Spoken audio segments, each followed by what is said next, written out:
Kabul etmeyenler, evet, kabul edilmiştir, hayırlı olsun. İlçe Genel Kurulu'na sunulmuştur.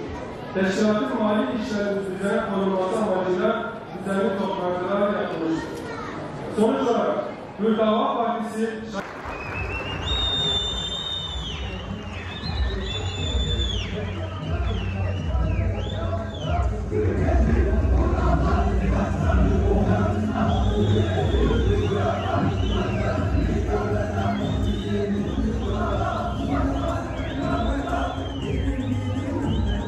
Şehit Kamil ilçemizin 4. olağan kongresine hoş geldiniz, sefalar getirdiniz.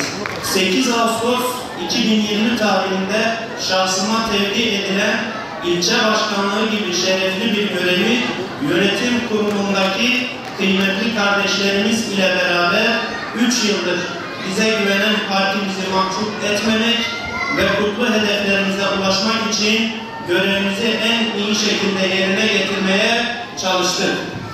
Bu 3 yıllık görevimiz süresince salgın ve deprem gibi felaket ve musibetleri bütün vatandaşlarımız gibi biz de yaşadık.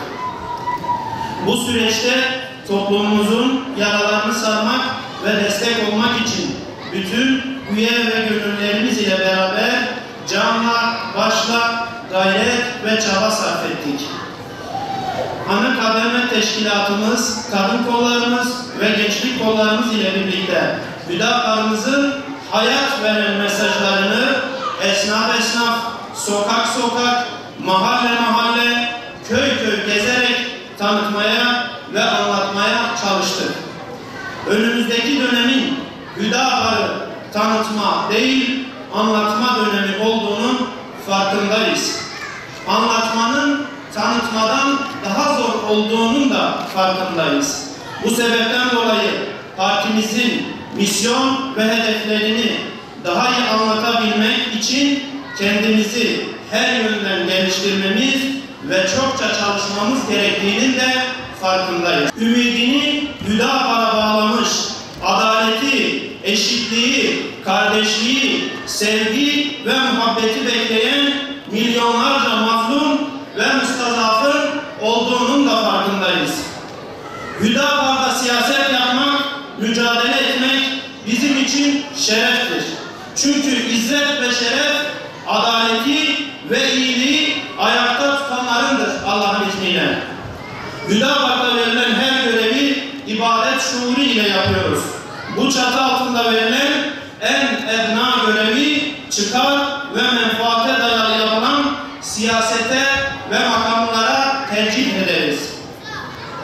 İlçemizde bugüne kadar yapmış olduğumuz çalışma ve ziyaretlerde tespit ettiğimiz sorun ve sıkıntıları göz önünde bulundurduğumuzda Hüdapar'a ihtiyaç olduğunu yeniden müşahede ediyoruz.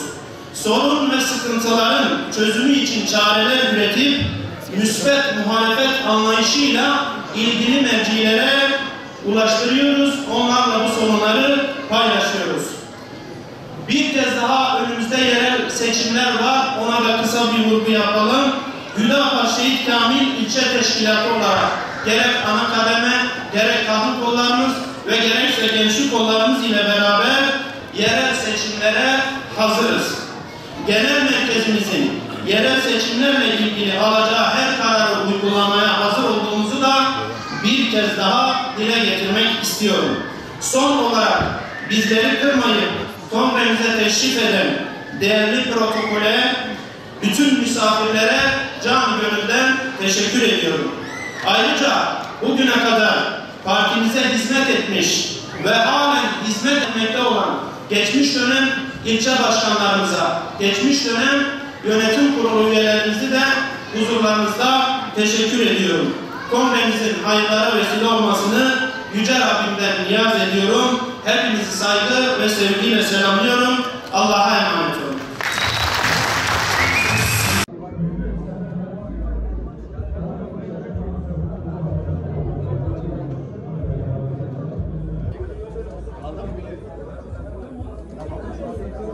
Hayırlı olsun.